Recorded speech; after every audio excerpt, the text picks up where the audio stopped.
함께 말씀 봉독하겠습니다. 신명기 8장 1절에서 6절입니다.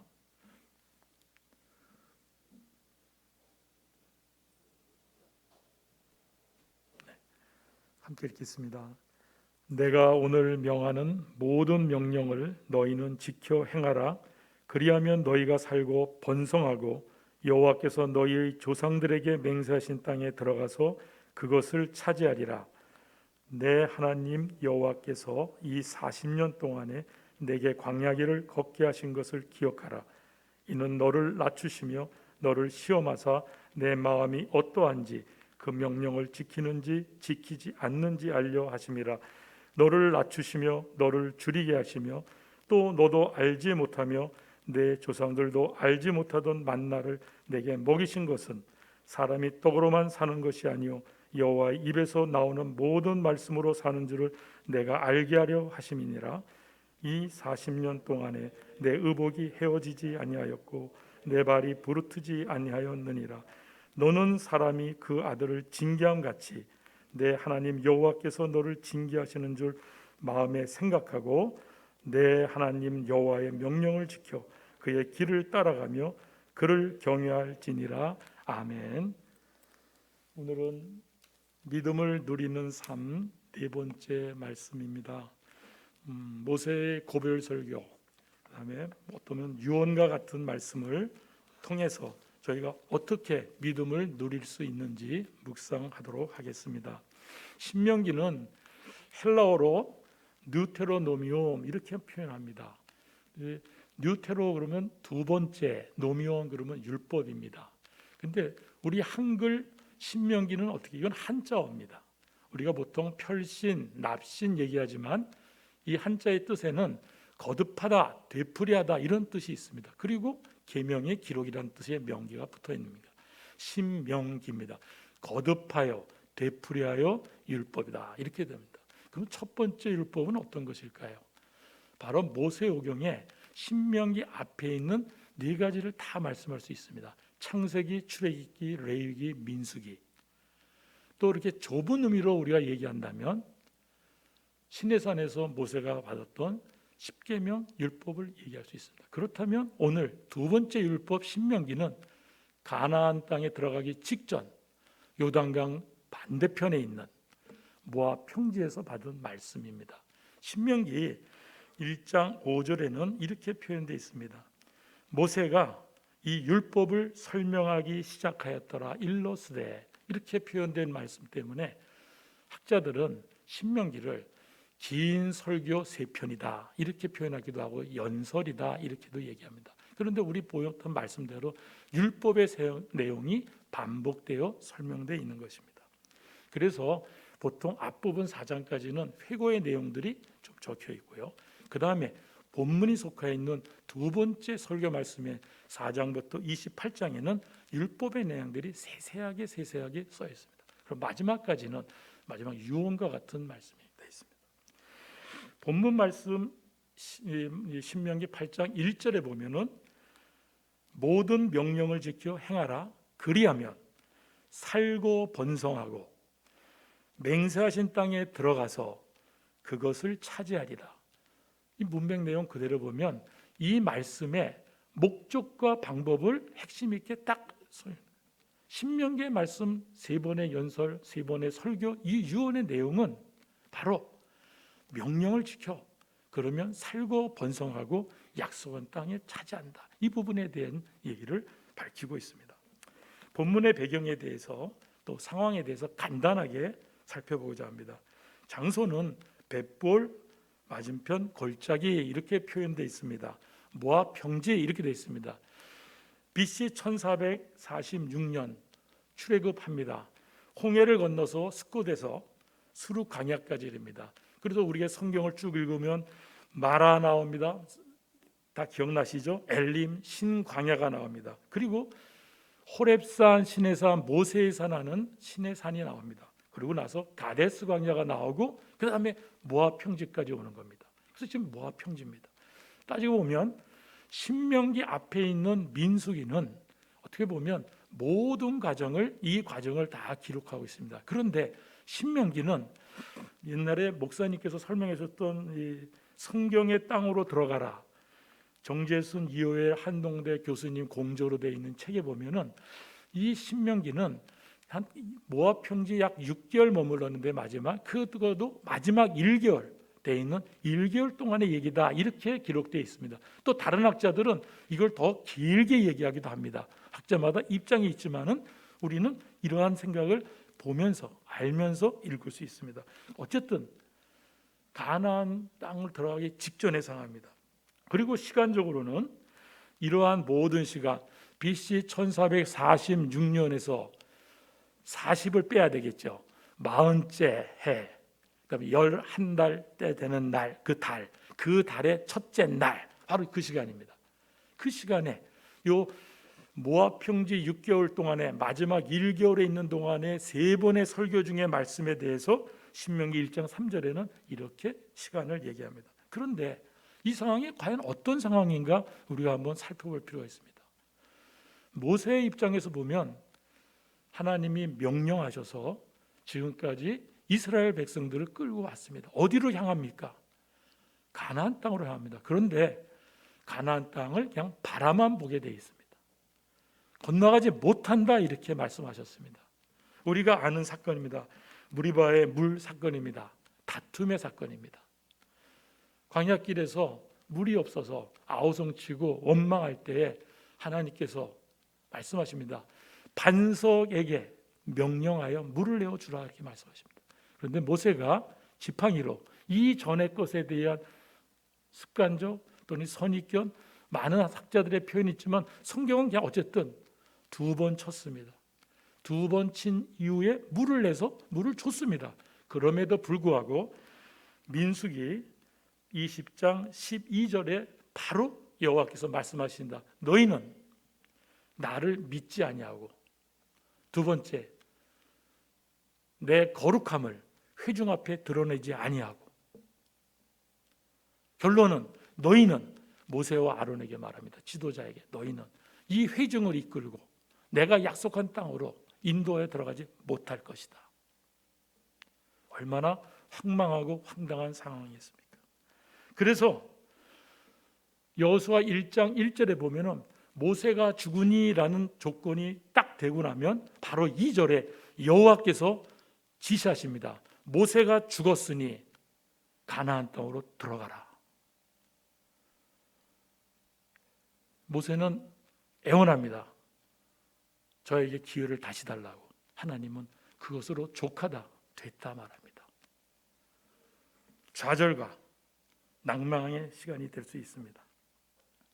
애끓는, 본인이 들어가지 못하는 가나안 땅을 바라보고 본인이 이끌어왔던 본인들의 후손들에게 이제 유언과 같이 고별 설교를 하는 것입니다. 제가 우면동교에 왔을 때에 박영길 목사님이 13년 동역하시고 헤어지는 그러한 고별 인사를 할 때 목사님께서 주보에 이렇게 칼럼을 쓰셨던 게 기억납니다. 이렇게 마지막 말들은 짧은 말들이지만 의미 있는 얘기들을 주고받고 우리가 기억합니다. 바로 그러한 상황입니다. 모세가 소망하던 그 땅은 어떤 땅이었을까요? 가나안 땅은 어떤 의미를 가졌을까요? 2가지 의미를 우리가 발견할 수 있습니다. 하나는 약속의 땅, 소망의 땅, 축복의 땅입니다. 성경에 표현되어 있는 걸 그대로 우리가 너무나 많이 읽었던 표현입니다. 아름답고 광대한 땅, 젖과 꿀이 흐르는 땅, 조상들에게 맹세하여 우리에게 주리라고 하신 땅.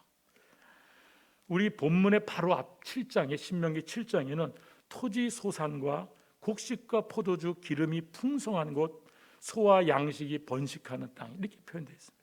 또 우리 본문 읽은 6절 바로 뒤에 7절부터 10절까지는 아름다운 땅이며 시내와 샘이 흐르고 밀과 보리와 온갖 가실나무가 있으며 꿀이 나며 모자람과 부족함이 없는 옥토다, 이렇게 표현되어 있습니다.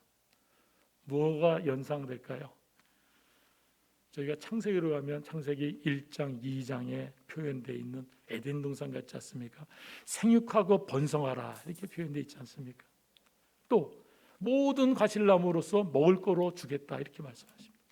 하나님께서 심히 좋았더라. 그리고 2장에 가면 많은 보석들로 우습되어 있는 것, 부족함이 없는 것. 우리가 한번 그러한 상상이 될 수 있는 가나안 땅입니다. 그런데 정반대의 모습이 또 성경에 기록되어 있습니다. 가나안 땅은 반드시 진멸할 민족들이 있는 땅입니다. 정복할 전쟁터입니다. 여리고성과 아이성, 우리가 다 기억나시죠? 진멸한다는 것은 헤렘인데 이것은 부녀자와 아이도 살려놓는 거 아닙니다. 다 죽이는 겁니다. 거인과 메뚜기의 전쟁터 두려움에 떠는 장소로 묘사되어 있습니다. 그런데 민수기 13장에 보면 이렇게 되어 있습니다. 우리는 능히 올라가서 그 백성을 치지 못하리라. 그들은 우리보다 강하다. 그 땅은 거주민을 삼키는 땅이다. 그 백성들의 신장이 장대한 거인들이다. 네피림의 후손인 아낙자손의 거인들이다. 우리가 우리를 보니 메뚜기 같고 그들이 우리를 보았은즉 그렇게 생각했을 것이다. 이렇게 보고하는 내용이 있습니다. 그리고 그들은 밤새 부르짖고 통곡하고 차라리 광야에서 죽었으면 좋았을 것 원성을 내놓습니다. 처절한 울부짖, 또 낭패가, 극도의 두려움을 우리에게 느끼게 하는 주는 땅입니다. 어쩌면 지금 우리의 삶과 비슷하지 않을까요? 이러한 모습들을 모세는 다 봤습니다. 그러한 본인들의 백성들을 향하여 이제 안타깝게 애절하게 얘기하는 겁니다. 기억하라. 가나안 땅에 대한 두려움에 대해서 뭐를 기억하라. 우리가 지나온 40년의 광야의 삶은 우리가 한 것이 아니고 하나님이 하신 것이다. 하나님, 이것을 명확하게 기억하라고 얘기합니다. 여호와께서 바로 이 뒤에 모세가 죽은 뒤에 여호수아에게 대해서 얘기할 때 여호와께서 직접 얘기하십니다. 강하고 담대하라. 극히 담대하라. 놀라지 말라. 두려워 말라. 내가 함께하리라. 이렇게. 왜 그럴 거예요? 너무 놀랍고 황당해서 주저앉은 백성들에 대해서, 이미 먼저 죽었으면 좋겠다까지 고백하는 자들에 대해서 얘기하시는 겁니다. 우리 역시 늘 놀라고 두려워하며 삽니다. 황망한 가운데 사는 것 같습니다. 우리의 기도 제목에는 지금 우리 형제 자매들 중에 많이 아파서, 특히 암으로 많이 아파서 우리가 같이 기도합니다. 저도 5년 전에 암 수술을 하였습니다. 그 암에 대한 판정을 받았을 때 우리가 허리 아픈 사람들은 허리 아파본 사람만 안다고 얘기합니다. 그 아픔에 대해서. 그 암이라는 판정을 됐을 때는 그 기수를 떠나서 놀랍고 두렵습니다. 황당합니다. 또 우리의 가족들 중에서도 그러한 소식을 들을 땐 우리 그렇습니다. 경제적으로도 작거나 크거나 어려움을 당할 땐 우리는 안절부절, 안타깝고 어찌할 바를 모르는 경우를 우리는 겪습니다. 특히 사람 관계 속에서도 그럴 수 있지 않습니까? 실수를 했던, 오해를 했던, 나쁜 의도를 가졌던 그러한 관계를 만났을 때 우리가 어쩔 줄 모르는 걸 경험할 겁니다. 그럴 때 모세는 말합니다. 기억하라. 지금까지 인도한 그거 하나님이 하신 거다. 원망하지 마라. 불평하지 마라. 원성을 갖지 마라.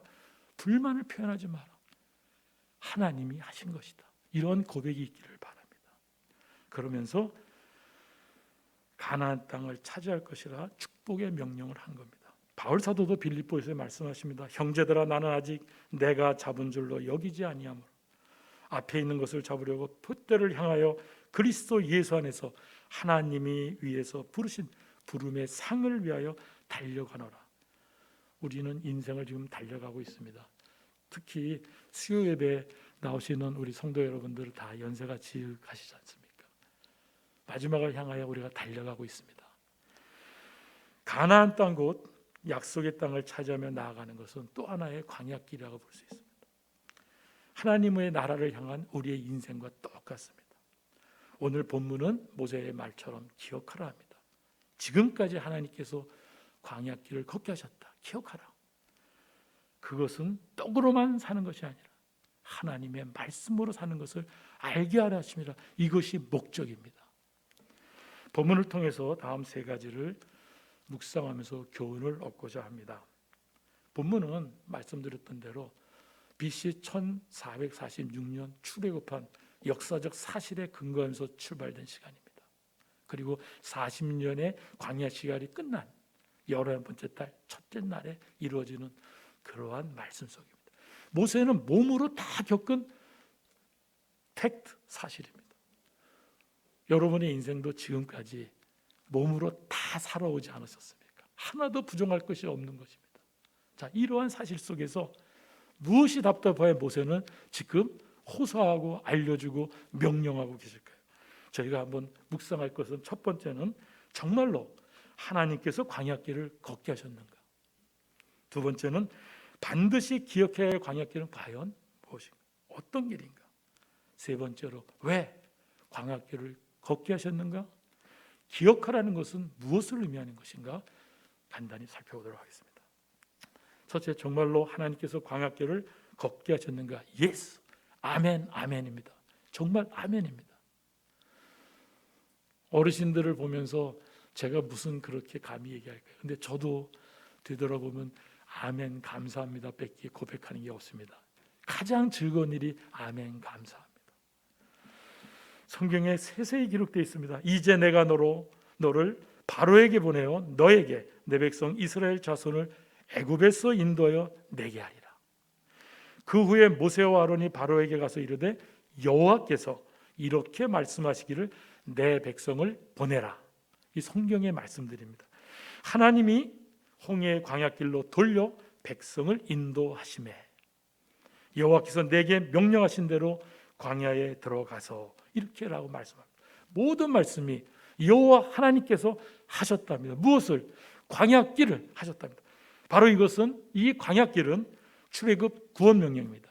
하나님의 은혜로부터 시작된 것입니다. 출애굽기 3장 7절에 보면 여호와께서 이르시되 내가 애굽에 있는 내 백성의 고통을 분명히 보고 그들의 감독자로 말미암아 부르짖음을 듣고 그 근심을 알고 그래서 하나님께서 광야길로 출애굽시킨 겁니다. 하나님이 직접 하신 겁니다. 우리의 아픔에 대해서 보시고 우리의 아픔에 대해서 들으시고 우리가 근심하는 것을 아시고 좀 아까 우리가 일상을 돌아볼 때 작고 큰 모든 병 속에서 우리의 관계 속에서 우리의 일상을 살아가는 삶의 재원의 문제 때문에 우리가 겪고 있는 모든 아픔들과 근심들에 대해서 우리가 한번 대비해 본다면 그것을 지금 보았고 들었고 알고 있다. 그래서 지금까지 걷게 하고 계신다는 것을 우리가 깨달아야 될 겁니다. 두 번째입니다. 모세가 반드시 기억하라는 광야길은 과연 어떤 길인가? 두 가지의 모습을 우리가 발견할 수 있습니다. 하나는 험난한 길입니다. 전 아직 주석이 풀 갖고 있지도 않고 많은 책이 적습니다. 성경사전의 광야를 찾아보니까 광야는 모래 언덕이 많고 그다음에 바위들이 많고 그다음에 황폐한 사막으로 되어 있고 물이 메말라서 강바닥에 자갈길들이 다 드러나져 있다. 이렇게 묘사되어 있더라고요. 그런데 이런 눈에 보이는 묘사와 달리 모세가 말씀하시는 내용 표현 그대로 보면 광야길은 너를 낮추시며 너를 시험하신 길입니다. 먹을 게 없어 줄이게 하신 길입니다. 걷고 걸어 발이 부르트고 신발이 헤어지는 곳입니다. 우리가 그러한 삶을 지금 기복 있게 살아오고 있습니다. 이러한 자세한 내용들은 출애굽에 다 기록되어 있습니다. 물이 없고 먹을 게 없었고 불뱀에 물려 죽었고 가장 가까운 형과 누이에게 시기와 질투를 겪었던, 그래서 끝내는 가나안 땅에 들어가지 못한다까지 하나님의 준엄한 명령을 받았습니다. 아무리 본인이 애타게 불어도 내게 족하다. 좌절과 낭망, 외로움, 역경의 장소입니다. 그런데 말입니다. 이러한 광야길이 험난한 길과 또 다른 모습을 우리한테 보여줍니다. 모세와 이스라엘 백성이 40년 걸은 광야길은 하나님이 인도하시고 보호하시고 먹이시고 친히 함께 하신 길입니다. 성경의 말씀 그대로 우리가 확인할 수 있습니다. 홍해의 광야길을 돌려 인도하셨고 구름 기둥과 불 기둥으로 앞서가셨고 바다 가운데 지난번 목사님 설교에도 말씀하셨죠. 마른 땅을 주셔서 걷게 하셨고 뒤쫓는 바로의 말과 탄자들을 물에 던지셔서 보호하셨고 쓴물을 단물되어 마시게 하셨고 물이 없을 때 반석에서 물을 만들어 먹여주셨고 저녁에는 메추라기로 하늘에서는 가시 같고 희고 꿀 섞은 과자 같은 만나를 40년 동안 먹이시고 앞에 광야길은 험난한 길임을 우리가 부정할 수 없었는데요. 지금의 그 광야길의 다른 모습을 보니까 하나같이 그 어려움마다 모든 것을 해결해 주고 친히 함께 하셨습니다. 얼마나 완전하게 확실하게 보호하셨는지 한번 보십시오. 내가 애굽 사람에게 어떻게 행하였음을 내가 어떻게 독수리 날개로 너희를 업어 인도하였음을 보았느니라. 이 업혔다라는 걸 제가 이 동작을 생각하니까 묵상할 때 2달 전에 어머니가 소천하셨습니다. 제가 막내입니다. 아주 어릴 때 위경련이 나서 아주 못 견뎠던 지금도 납니다. 학교 들어가기 전인데 너무 힘들었던 기억납니다. 어머니가 등에 딱 업으시고 단단히 조이시고 그러시면서 계속 기도하시면서 걸으시다가 내가 너무 힘들어하면 교회로 달려가셔서 교회가 꽤 멀었거든요. 한 20분 이상 걸어야 되거든요. 저를 업고 아직도 기억이 납니다. 업었다는 것 여러분들이 상상해 보십시오. 예전에 어머니들을 상상한다면 업혔던 나의 모습은 어머니가 완전히 보자기에 일치시켜서 보호하시는 거 아닙니까? 독수리 날개로 업어 인도했다. 너희보다 먼저 가시고 너희를 위하여 싸우실 것이며 사람이 자기 아들을 아는 것 같이 너희의 걸어온 길에서 너희를 아느사 이곳까지 이르게 하셨고 바로 모압 평지 가나안 땅 직전까지 이르게 하셨다라고 되어 있습니다. 안으셨다고 되어 있습니다. 여기 계시는 어르신들은 다 하나 키우셨잖아요. 저는 딸만 둘입니다. 근데 지금도 기억납니다. 어린 딸들을 제가 이렇게 안았을 때의 느낌은 지금도 그대로 기억납니다. 여러분들도 하나님이 이렇게 안으셨다고 말씀하십니다. 하나님께서 친히 동행하신 것을 한번 마지막 확인하겠습니다. 출애굽기 33장 1절에 보면 이렇게 되어 있습니다. 여호와께서 모세에게 이르시되 애굽 땅에서 인도하는 내 백성과 함께 여기를 떠나 시내산을 떠납니다. 시내산에서는 보통 11개월 한 20일 머물렀다 이렇게 성경학자들이 계산해서 아까 말씀드렸던 성경의 땅으로 가자 해도 그렇게 표현되어 있습니다. 떠나서 그 땅으로 가라 이게 명령하십니다. 그런데 모세가 황급하게 하나님께 매달립니다. 올라가라 하시면서 나랑 같이 나랑 함께 보낼 자를 지시하지 않았습니다. 지금 상기시키는 겁니다. 두렵는 일기도 될 수 있겠죠. 이 표현대로 하면. 그런데 하나님이 말씀하십니다. 아니야. 내가 친히 가리라 쉬게 하리라. 하나님이 이렇게 동행하신 광야길이었습니다. 오늘 말씀에 그러면 핵심적인 질문이 될 수 있습니다. 셋째로 왜 광야길을 걷게 하셨나? 기억하라는 의미는 과연 무엇일까? 모세는 분명하게 말씀하셨습니다. 신명기 8장 2절에 말씀하십니다. 알게 하시려고 했다 그럽니다. 이스라엘을 낮추시고 시험하시고 광야길을 걷게 하신 것은 내 마음이 어떠한지 그 명령을 지키는지 않는지를 알려 하심이라. 우리가 갸우뚱할 수 있습니다. 왜? 전지전능하신 하나님께서 시험하셔야만 아실까? 매우 신학적인 관점에서 봐야 됩니다. 왜냐하면 우리가 맨 처음에 읽었던 신명기 8장 1절에 이 말씀의 목적과 방법은 뭐하냐? 시험하시고 있는 게 아닙니다. 시험을 통하여 깨우쳐서 알게 하셔서 약속하신 땅으로 들어가게 하시고자 하는 하나님의 말씀입니다. 그런 의미에서 알게 하시려고 말씀하십니다. 부연해서 말씀하십니다. 신명기 8장 3절에 보면 낮추시고 줄이게 하시고 아무도 알지 못한 만나를 먹이신 것은, 이것이 시험의 내용입니다. 낮추시고 줄이시고 고기를 먹기를 원하게 하셨습니다. 그러면서 다 충족시켜진 것, 요것까지입니다. 이것의 의미를 얘기하는 겁니다. 사람이 떡으로만 사는 것이 아니요 여호와의 말씀으로 사는 줄을 알게 하려 하십니다. 그렇다면 기억하라는 과연 무슨 의미입니까? 목사님께서 늘 말씀 중에 우리한테 해주시는 첫째 PPT 장소 있습니까? 그때 거기의 내용을 현재 이곳에서 풀어주는 것이 해석입니다. 억지로 해석해서는 안 되죠. 억지로 의미 부여해서는 안 되죠. 성경적이지 않을 수 있죠. 성경을 성경으로 우리는 정확하게 간단하게라도 이해돼야 됩니다. 기억하라는 의미를 우리가 요약하면, 여태까지 내었던 내용을 정리하면 아버지 하나님께서 하셨음을 기억하라는 겁니다. 두 번째는 아버지 하나님께서 그 환난 속에 모든 답을 계속 주시고 해결해 주고 계셨다. 모세가 가나안 땅에 못 들어간 것에 대해서는 어떻게 생각합니까? 이렇게 물을 수 있죠. 그것도 하나님의 뜻이면 내게 족하다. 우리는 그럴 때 마지막으로 경외하는 것밖에 없습니다. 오직 경외할지라. 오늘 본문 6절입니다. 경외할지니라. 세 가지를 간단히 살피겠습니다. 첫째로 2절에 시험하신 것, 광야길을 걷게 하신 것은 하나님이 하셨다고 우리가 기억하라 할 때 5절에 특별히 붙여줍니다. 이는 아들을 징계하시는 줄을 마음에 생각하고, 이렇게 합니다. 잠언 3장 12절에 봅니다. 우리가 다 아는 마치 아비가 그 기뻐한 아들을 징계하신 것 같이, 우리가 환난을 닥할 때, 우리가 원망할 때, 우리가 원성을 할 때, 짜증이 날 때, 우리도 모르게 본능적으로 감정이 일어날 때, 그때도 빨리 우리는 판단해야 됩니다.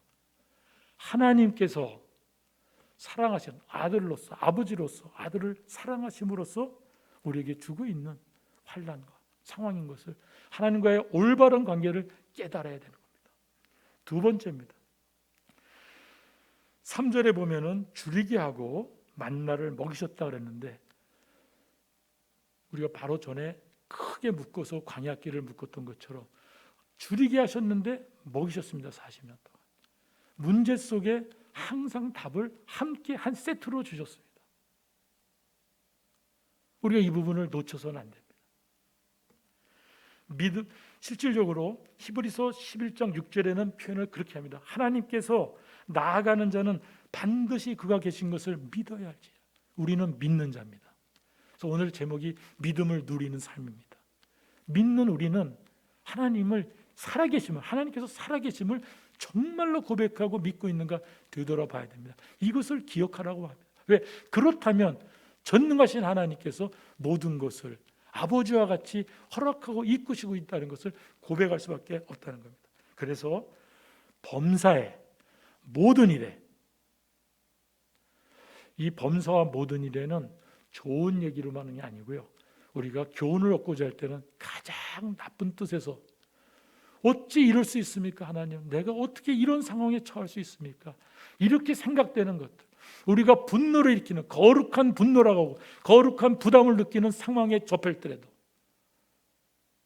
우리의 삶의 터전에서나 생업 터전에서나 관계 속에서나 더 구체적으로 우리의 믿음의 환경 안에서, 우리의 믿는 자들 공동체 안에서, 교단 안에서, 교계 안에서 우리가 바라보기 힘든,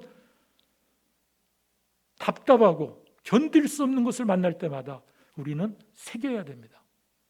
하나님이 하신 것이다. 우리가 하나님을 오직 경외하는 것, 하나님이 답을 주실 거다. 그런 고백이 있어야 될 것입니다. 마지막으로 세 번째 3절 하반절에 보면 사람이 떡으로만 아니고 모든 말씀으로 사는 줄을 기억하라. 이게 핵심입니다. 하이라이트입니다. 말씀에. 다시 말해서 광야길에서의 모든 유일한 생존은 하나님을 전적으로 신뢰했음으로써 해답을 얻었고 살아왔다는 것을. 그런데 하나님께서 아모스 선지자에게 말씀하십니다. 기근을 땅에 보내리니 양식이 없어 주림이 아니요 물이 없어 가람이 아니요 여호와의 말씀을 듣지 못함이 기근이라. 너무 역설적이지 않습니까? 기근이 있으면 물이 없는 것이죠. 물이 없으면 생물들이 잘 자라지 않아서 소산이 없고 먹을 것이 없어서 우리가 배고프고 가랍니다. 그런데 거꾸로 말합니다. 여호와의 말씀, 인생의 본질에 대해서 얘기합니다. 인생 너희들아, 환난을 당하고 있냐? 어려워하느냐? 힘들어하느냐? 너희들이 가진 것들에 대해서 눈을 갖지 말고 물과 양식에 대한 얘기가 아니라 여호와의 말씀에 대해서 집중하라고 말씀합니다. 여호와의 하나님이 싫어하면 어떻게 되는지 알라. 거역하는 악한 온 회중이 광야에서 소멸되어 죽으리라. 이 말씀은 우리가 아까 봤던 민수기 14장의 얘기입니다. 정탐꾼들이 정탐하고 왔는데 와서 호소합니다. 우리 다 죽었어. 네, 갈렙과 여호수아가 얘기합니다. 정반대 얘기입니다. 그 땅은 거친 땅이라 삼키는 땅이란 아니다. 적과 꿀이 흐르는 땅이다. 이렇게 얘기합니다. 또 그들에 대해서 우리는 거인, 우리 메뚜기라 이렇게 얘기했습니다. 근데 우리는 옛날 성경에는 우리의 밥이다 그랬습니다. 그들을. 우리는 여기는 먹이라고 이제 바뀌어져 있습니다. 이런 보고에 그들이 돌로 쳐 죽이려고 그럴 때 하나님이 영광 중에 나타나셔서, 그리고 진멸하라 그러실 때에 모세의 간구를 통해서, 그리고 다시 살려서 새롭게 하실 때에 이 말씀으로 명령하신 겁니다. 다 죽어. 그래서 출애굽한 자들은 다 죽었습니다. 가나안 땅에 들어가지 못했습니다. 그 말씀을 마치겠습니다. 우리는 믿는 자입니다. 마땅히 믿음을 누리는 삶을 살아야 됩니다. 그래서 오늘 찬양처럼 기뻐해야 된다. 다시 말하노니 기뻐하라. 오늘 신명기 본문의 끝에 보면은 가나안 땅을 찾았을 때 찬송할지니라. 우리는 삶이 그래야 됩니다. 그런데 그렇지 않지 않습니까? 사소한 것으로서 우리의 인상이 바뀌고 우리의 언어가 바뀌고 뉘앙스가 바뀌고 표정이 바뀌면서 우리의 감정과 영혼들은 피폐하고, 또 크게는 육신의 큰 병을 통할 때는 감당하기 어려운 낭망 속에 우리가 있게 됩니다. 험난한 전투 중에 살고 있습니다. 그런데도 우리는 여호와의 입에서 나오는 모든 말씀으로 살면서 고백해야 됩니다. 주도 면밀한 적용이라고 제가 실은 저희 아버님이 저한테 줬던 교훈입니다. 늘 주밀하게 살아라. 신앙이 주밀하지 않으면 다 헛거다. 범사에 우리가 신앙을 정확하게 적용하기 위해서 세세히 살지 않는다면, 그러기 위해서는 우리의 표정도, 우리의 언어 습관도, 우리의 행동 거지도, 우리가 나아가는 가치관도, 우리가 아이들한테 줘야 될 교훈의 내용도 세밀하게. 정말 어렵지 않습니까? 우리가 바른 말은 많이 하지만 내 아이한테 얘기할 때, 우리의 이해를 얘기할 때는 쉽지 않은데, 그럼에도 불구하고 이렇게 살도록 노력하는 것만이 우리의 믿음을 누리는 삶일 것입니다. 마지막으로 본문 6절을 읽겠습니다. 내 하나님 여호와의 명령을 지켜 그의 길을 따라가며 경외할지니라. 말씀을 정확히 알아야 되고 바로 알아야 되기 위해선 성경을 읽으며 성경 공부에 참여해야 됩니다. 시간을 내서 투자해야 된다. 그렇지 않고서는 알 수 없습니다. 우리가 그러한 삶을 열심히 살아가는 저희들 되기를 주님으로 간구합니다. 기도드리겠습니다. 하나님 아버지, 저에게 말씀을 주셔서 하나님 부족한 입으로 대언했습니다. 제게 주셨던 은혜가 넘치게 하여 주시옵고 회중들로 듣는 자로 복되게 하여 주시옵소서. 사람의 말은 지워주시고 하나님 성령만 역사하여 주시옵소서. 예수님의 이름으로 감사하며 기도드립니다. 아멘.